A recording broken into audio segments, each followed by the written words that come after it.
मेरे वीडियो केवल उन लोगों के लिए बनाए जाते हैं जो सच्चे परमेश्वर की खोज में हैं। वीडियो धर्म के पीछे चलने वालों के लिए बिल्कुल भी नहीं है।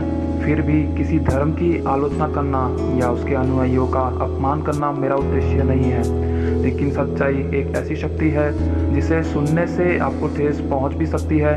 इसलिए कृपया अगर आप सच की तलाश में हैं तो ही इस वीडियो को देखें, अगर नहीं हैं तो इस वीडियो को ना देखें।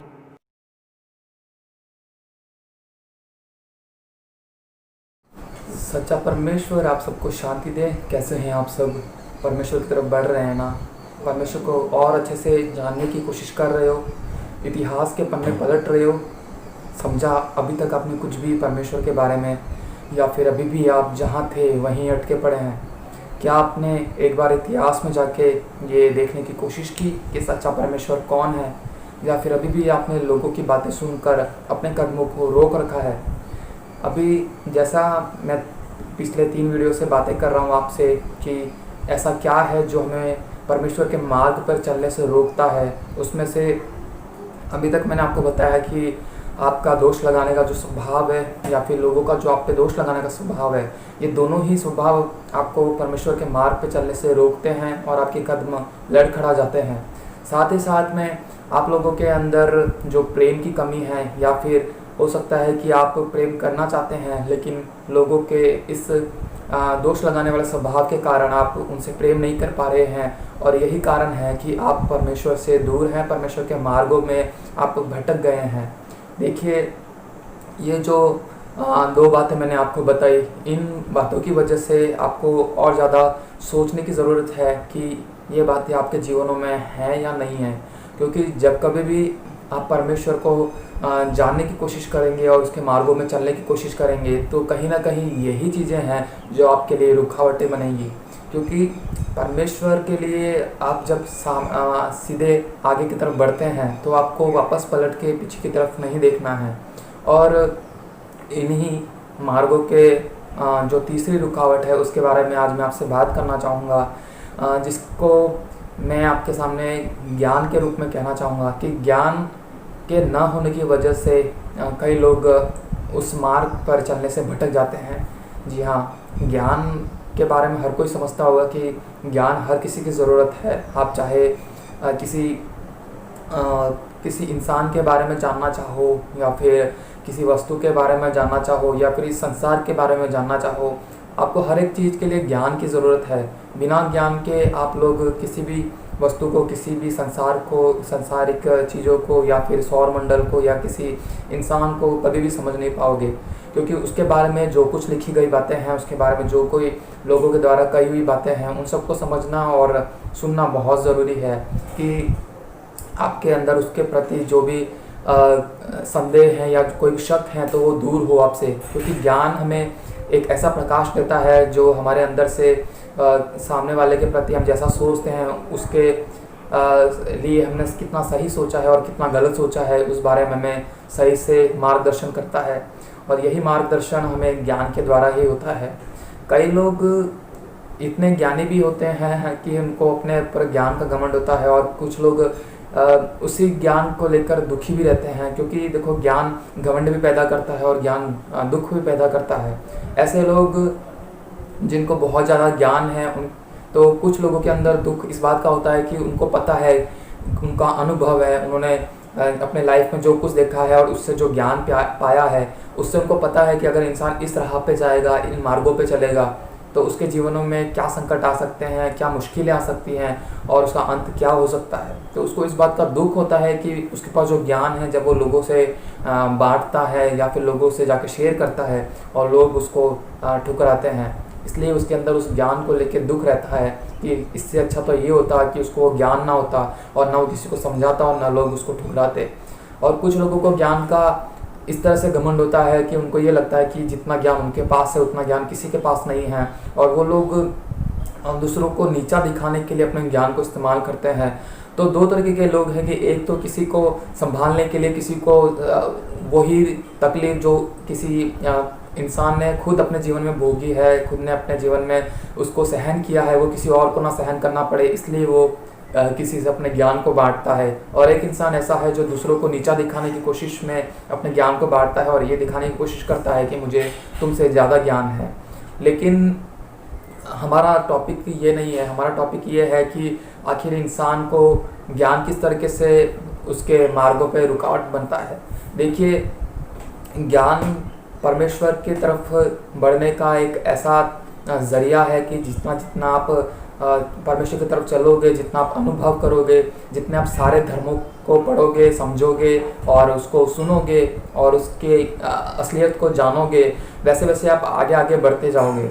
और जितना आप आगे बढ़ोगे उतना आपके अंदर उस मार्गों को लेके, उस धर्मों को लेके, उन लोगों को लेके, उन जाति सबको लेके आपके अंदर एक ज्ञान बढ़ता जाएगा। और वो ज्ञान आपके लिए काम आएगा कि आप लोग अच्छाई और बुरे में फ़र्क कर सकें, क्योंकि भला या बुरा हम ज्ञान के द्वारा ही समझ सकते हैं। लेकिन देखिए, फेसबुक हर कोई चलाता है। मैंने आजकल फेसबुक पे एक चीज़ देखी कि लोगों के अंदर धर्म को नाम पे कोई अपने ही धर्म को चाहे उसमें बातें कर रहा हो, लेकिन फिर भी दूसरे लोग उसमें घुसकर अपने आप को बड़ा दिखाने की कोशिश करते हैं। ये है घमंड का, ज्ञान का घमंड। क्योंकि इंसान के अंदर ज्ञान का घमंड है, उसको ये लगता है, जैसा मैंने आपसे शुरुआत में भी कहा, कि जो इंसान को लगता है कि बस उसको पता है वही सच है, बाकी ये चीज़ें झूठ हैं। क्योंकि उसने कभी भी अपने उन बाउंड्री से बाहर निकल के कोशिश नहीं की कि वो जान सके कि कुछ और सच है या नहीं है, बल्कि वो उस मेंढक की तरह है जो अपने कुएं में रह के उस कुएं को ही अपना संसार समझ रहा है। और ऐसे लोग कभी भी न खुद आगे बढ़ते हैं और न किसी और को आगे बढ़ने देते हैं। उनके पास, मेंढक के पास जंप लगाने की एक ताकत तो होती है, लेकिन वो वहाँ से जंप लगा के बाहर निकलना नहीं चाहते हैं, क्योंकि वो वहीं खुश हैं। और परमेश्वर ने भी हर एक इंसान को पावर दिया है, ज्ञान दिया है, बुद्धि दी है कि वो संसार को समझ सके। आज वैज्ञानिक जितना भी आगे बढ़े हैं, जितना भी उन्होंने जाना है, वो केवल उन्होंने अपने ज्ञान और बुद्धि से ही समझा है। और जैसा उन लोगों ने रेफरेंस जो लिए होंगे वो कहीं ना कहीं हमारे धर्म की किताबों से ही लिए होंगे। उन्होंने अपने आप से तो कुछ नई खोज करके हमारे सामने रखी नहीं है। तो किसी इंसान के अंदर कब ये लालसा जगती है, कब ये उसके अंदर मन में आता है कि मेरे को कुछ ढूंढना है या फिर ये करना है, जब उसके पास कुछ लिखा हुआ या फिर कोई उसके पास ज्ञान होता है, कुछ उसने अनुभव किया है ज़िंदगी में, या फिर उसने कुछ पढ़ा है या किसी से सुना है कि ऐसा बात है, तो वो उसको खोजने की कोशिश करता है कि क्या ये जैसा कह रहा है या जैसा हमने पढ़ा है वैसा सच में होता है। और तब इंसान उसकी तरफ बढ़ता है और वो उसको समझने की और खोजने की कोशिश करता है। इसलिए मैं आपसे यही कहता हूँ कि आप ज़्यादा से ज़्यादा परमेश्वर को खोजने की कोशिश करें। और देखिए, इंसान जब परमेश्वर की तरफ बढ़ता है तो उसके सामने 3 प्रकार के लोग होते हैं। एक वो लोग जो लोग नास्तिक होते हैं, जो बिल्कुल भी परमेश्वर पे विश्वास नहीं रखते हैं। एक वैसे लोग जो अज्ञानी होते हैं, जिनके अंदर परमेश्वर को लेकर खुद के पास पूरा ज्ञान नहीं है और वो दूसरों को ज्ञान समझाने की कोशिश करते हैं, दूसरों को सलाह देने की कोशिश करते हैं या फिर दूसरों पे दोष लगाने की कोशिश करते हैं। और इस प्रकार वो सामने वाला जो व्यक्ति सच्चे परमेश्वर को ढूंढना चाहता है उसको रोकते हैं सच्चे परमेश्वर तक पहुंचने से, या फिर उसको ताने मारते हैं कि तू तो भटक गया है, तू तो गलत राह पे जा रहा है, या फिर तू तो मरेगा, तेरे साथ कुछ नहीं हो सकता, तूने परमेश्वर को छोड़ दिया है। जबकि उसको खुद को ये संपूर्ण ज्ञान नहीं है कि सच्चा परमेश्वर कौन है, क्योंकि वो अभी तक अज्ञानी है। और तीसरे लोग होते हैं वो जो संदेह करते हैं हर एक बात पे। जब कोई इंसान मार्ग की तरफ बढ़ रहा है, परमेश्वर की तरफ बढ़ रहा है, तो वो उसकी बातों पे संदेह करते हैं कि तेरा ये मार्ग तेरे को कहीं नहीं ले जाएगा, तू तो वापस लौट आ, या फिर तू जो कर रहा है वो सही नहीं कर रहा है, तेरे को इससे कोई प्रतिफल नहीं मिलेगा, सच्चा परमेश्वर तक तू नहीं पहुंच पाएगा, क्योंकि अभी तक तू जहाँ चल रहा था वहीं सही था, तूने गलत कर दिया, तूने वहाँ से छोड़ के गलत कर दिया। इस तरीके की कुछ बातें हमारे मन में कन्फ्यूजन भी पैदा करती हैं। और जो इंसान परमेश्वर की तरफ बढ़ने की कोशिश कर रहा है उसको पूरी तरह से ऐसा उसके मन में गांठ बांधने की कोशिश करते हैं कि वो इंसान पूरी तरह से गलत है। और जब किसी इंसान के अंदर ये गांठ बन जाती है कि वो गलत है, तब वो अपने उन मार्गों को छोड़ देता है, या फिर वो अपने मार्गों से रुक जाता है, या फिर वो वापस पलट के जहाँ था वहीं आ जाता है। और देखिए, एक जगह मैंने ऐसी पोस्ट पढ़ी थी कि इंसान को तब तक कोई नहीं हरा सकता जब तक वो खुद से हार ना मान जाए। तो ये बात उतनी ही सच है जितनी परमेश्वर सच्चा है। क्योंकि इंसान अगर किसी और की बात सुनकर रुक जाए और वो दौड़ना बंद कर दे ये सोचकर कि अब मैं नहीं जीत पाऊंगा, तो उसने खुद ने हार मानी है कि अब मैं नहीं जीत पाऊंगा, इसलिए वो हार गया है। लेकिन अगर उसके मन के अंदर इस बात का पूरा जोश होता कि मैं जीत जाऊंगा, मुझे दौड़ना है, चाहे मैं सबसे पीछे हूँ फिर भी मैं सबसे आगे हो सकता हूँ, तो वो कोशिश करे और वो अपने अंदर जोश रखे। जब तक वो खुद को जीता हुआ महसूस करेगा तब तक वो दौड़ेगा, लेकिन जब वो फील करेगा कि अब मैं हार गया हूँ तभी वो रुकेगा। तो ये बात बिल्कुल सच्ची बात है। इसलिए मैं आपसे कहता हूँ कि चाहे लोग आपको कुछ भी कहें, लोग आपको कुछ भी सुनाएं, लोगों की बातें कम सुनना और अपने आप पे ज़्यादा विश्वास रखना कि आप अपने लिए परमेश्वर की खोज के लिए निकले हैं और परमेश्वर आपका मार्गदर्शक है। परमेश्वर खुद आपके हाथ पकड़ के आपको चलना सिखाएगा और वो अपने पास आपको ले आएगा। आप किसी इंसान के कंधों पर चढ़कर कहीं नहीं पहुंच सकते, लेकिन आप परमेश्वर के हाथों में अपना हाथ देकर परमेश्वर तक पहुंच सकते हैं। इसलिए परमेश्वर के सामने सिद्ध बनने की कोशिश कीजिए और परमेश्वर को देखते रहिए और परमेश्वर की ओर बढ़ते रहिए। आपके मार्गों में जो रुकावट बनेगी वो यही लोग बनेंगे जो लोग या तो नास्तिक हैं, जो अज्ञानी हैं, या फिर जो संदेह करते हैं परमेश्वर पे। क्योंकि ये 3 तरह के लोग हैं जिनको इंग्लिश में एथिस्ट कहा जाता है, एग्नोस्टिक कहा जाता है और स्केप्टिक कहा जाता है। देखिए, एथिस्ट लोग तो वो लोग हैं जो बिल्कुल नास्तिक हैं। तो नास्तिक लोग तो केवल सांसारिक चीज़ों को ही सच मानते हैं। वो लोग जितना देखते हैं उसको सच मानते हैं और जो चीज़ नहीं देख पाते हैं उसको सच नहीं मानते हैं। देखिए, हवा हमारे सामने जो चलती है वो हमको दिखाई नहीं देती है, इसका मतलब ये नहीं है कि वो सच नहीं है, क्योंकि वो हमें फील हो सकती है। उसी तरीके से परमेश्वर को जो जानते हैं वो लोग समझ सकते हैं कि परमेश्वर उनके साथ जब रहता है तो उनको कैसा फील होता है, इसलिए ही वो परमेश्वर के लिए जी रहे हैं। लेकिन नास्तिक लोगों को ये बात समझ में नहीं आती। नास्तिक लोग केवल जो चीज़ें देख रहे हैं केवल उनको सच मानकर और उन्हीं के पीछे चल रहे हैं और सांसारिक हैं पूरी तरीके से। लेकिन जो एग्नोस्टिक लोग हैं, देखिए, ज्ञान ना होना खतरनाक है, लेकिन अधूरा ज्ञान होना उससे भी ज़्यादा खतरनाक है। क्योंकि अधूरे ज्ञान होने वाले लोग वो लोग हैं कि जो अपने आप को ही पूरी तरह से संपूर्ण समझते हैं, बाकी लोगों का वो मजाक उड़ाते हैं, बाकी लोगों को अधूरा समझते हैं। जबकि आज तक अधूरे वो लोग ही हैं क्योंकि उन्होंने अभी तक सच्चे ज्ञान को समझने की कोशिश खुद से नहीं की, और जहाँ तक वो रुक गए वहीं तक वो अपने आप को अभी तक रोके हुए हैं। और उन्हें ये लग रहा है कि उन्होंने पूरी तरह से संसार को, उसकी बातों को, परमेश्वर को, सबको जान लिया है। इसलिए मैं आपसे कहता हूँ कि अज्ञानी ना बने, बल्कि स्केप्टिक की तरफ बनना एक तरीके से अच्छा है। देखिए, ये तीनों ऐसे लोग हैं कि इसके लिए उन्होंने कोई डिग्री नहीं ली है, लेकिन फिर भी सबके अंदर ये स्वभाव है। हर एक इंसान के अंदर ये तीनों स्वभाव होते हैं कि या तो वो नास्तिक है, या फिर वो अज्ञानी है, या फिर वो स्केप्टिक है जो संदेह की नज़र से हर एक चीज़ को, शक की नज़र से हर एक चीज़ को देखता है।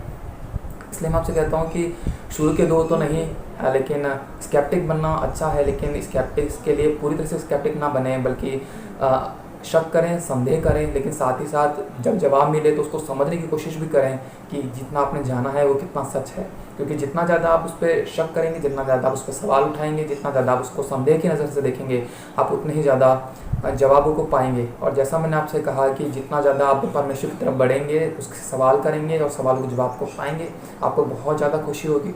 क्योंकि मैंने उन बच्चों को देखा है कि जो मैथ्स पढ़ते हैं और उनको कोई इक्वेशन समझ में नहीं आती, और जब वो इक्वेशन सॉल्व हो जाती है तो उनको बड़ी खुशी होती है कि हाँ, अब हमें समझ में आया कि कैसे सॉल्व होती है।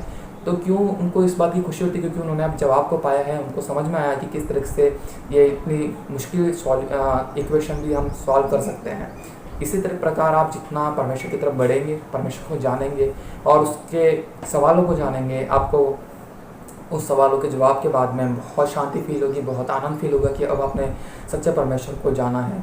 लेकिन अपने आप को रोकिए मत, बढ़ने दीजिए। और याद रखिए कि ये 3 प्रकार के लोग जो एथिस्ट कहलाते हैं, एग्नोस्टिक कहलाते हैं और स्केप्टिक कहलाते हैं, वो आपके लिए कहीं ना कहीं रुकावट और कहीं ना कहीं कन्फ्यूजन पैदा करते हैं। उनको आप अवॉइड करें, उनसे समझने की कोशिश करें कि वो लोग किस प्रकार के लोग हैं और उनसे दूर रहें और अपने आप को परमेश्वर की तरफ ही बढ़ाते रहें। परमेश्वर आप सबको शांति दे, परमेश्वर आपके साथ रहे, आप पर अनुग्रह करे, आपकी अगुवाई करे अपने मार्गों पे, और आप चिंता ना करें, परमेश्वर ने आपका हाथ थाम रखा है, वो आपको अपने पास लौटाएगा। और एक बात और ध्यान रखें कि हो सकता है कि शुरू में आपको ऐसे लोग मिल रहे हैं जो आपकी रुकावट बन रहे हैं, लेकिन आपने भले 1 या 2 कदम से शुरू किया था, लेकिन जैसे जैसे आप परमेश्वर को जानेंगे, जैसे जैसे आपके मन में परमेश्वर के लिए और प्यार उमड़ेगा, मैं आपसे दावा करता हूँ कि आप परमेश्वर की तरफ दौड़ते हो जाएंगे। तो परमेश्वर आपके मनों को भरें कि आप परमेश्वर को उस प्रेम को समझ सकें, परमेश्वर को उस ज्ञान को समझ सकें और किसी भी प्रकार की रुकावट से आप रुके नहीं, बढ़ते रहिए। यही एक अच्छे रेस में दौड़ने वाले इंसान की निशानी है कि वो कभी भी हार नहीं मानता है, वो दौड़ता रहता है। परमेश्वर की तरफ दौड़ते रहिए, चलते रहिए, वही आपका इनाम है, वही आपका प्राइज़ है। आप सबको शांति मिले। धन्यवाद।